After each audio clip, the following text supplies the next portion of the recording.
අද ශ්‍රී ලංකා නිදහස් පක්ෂය මහ ජනතාවගේ පක්ෂයක් නෙමෙයි. ශ්‍රී ලංකා නිදහස් පක්ෂය අඩුම ගානේ එම පක්ෂයේ පාර්ලිමේන්තු මන්ත්‍රීවරුන්ගේ පක්ෂයක්වත් නෙමෙයි. ශ්‍රී ලංකා නිදහස් පක්ෂය පක්ෂයට බලයට ගෙන්වූ ගමේ සිටින අහිංසක පාක්ෂිකයාගේ පක්ෂයක්වත් නෙමෙයි. අද අභ්‍යන්තර ප්‍රජාතන්ත්‍රවාදයක් නැහැ. අභ්‍යන්තර සංවාදයක් නැහැ.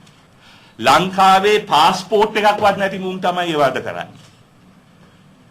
ලංකාවේ පුරවැසිකමක්වත් නැති ලංකාව දාලා ගිහිල්ලා පිට රටවල් වල හැංගිලා හිටපු අය අද මහ ලොකු තනතුරු ඇවිල්ලා මේ රට තුල ජාතිවාදය වපුරනවා. ත්‍රස්තවාදය වර්ධනය කරනවා. අද ආර්ථිකය සම්පූර්ණයෙන්ම කඩා වැටෙන තත්වයක තියෙන. ආර්ථිකයට ශක්තිය දෙන පෞද්ගලික අංශය අද කොන් වෙලා. තම ඉදිරි කටයුතු පිළිබඳව මේ ප්‍රවෘත්ති සාකච්ඡාවේදී මංගල සමරවීර මහතා කරුණු පැහැදිලි කළා. ශ්‍රී ලංකා නිදහස් පක්ෂයේ මහජන පාර්ශවය කියන්නේ අලුත් පක්ෂයක් නෙමෙයි. ශ්‍රී ලංකා නිදහස් පක්ෂයේ මහජන පාර්ශවය හැටියට අපි පෙනී ඉන්නේ.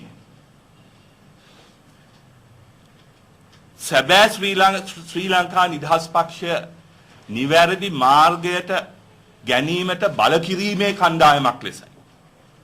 මේ රජයට අපි බල කරමු. මේ ගමන් මාර්ගය වෙනස් කරන්න කියලා. ගමන් මාර්ගය වෙනස් කිරීමේ මහා බලවේගයක් ඇති කරමු.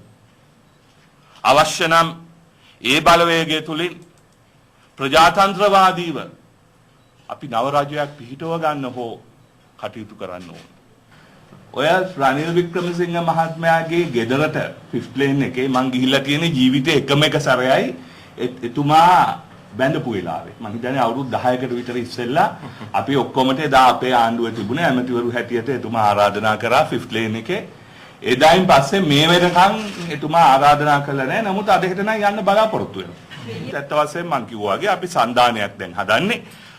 ප්‍රධාන විපක්ෂය එක්සත් ජාතික පක්ෂය. අපි එතුමාව ගිහිල්ලා හම්බ වෙන්න ඕනේ.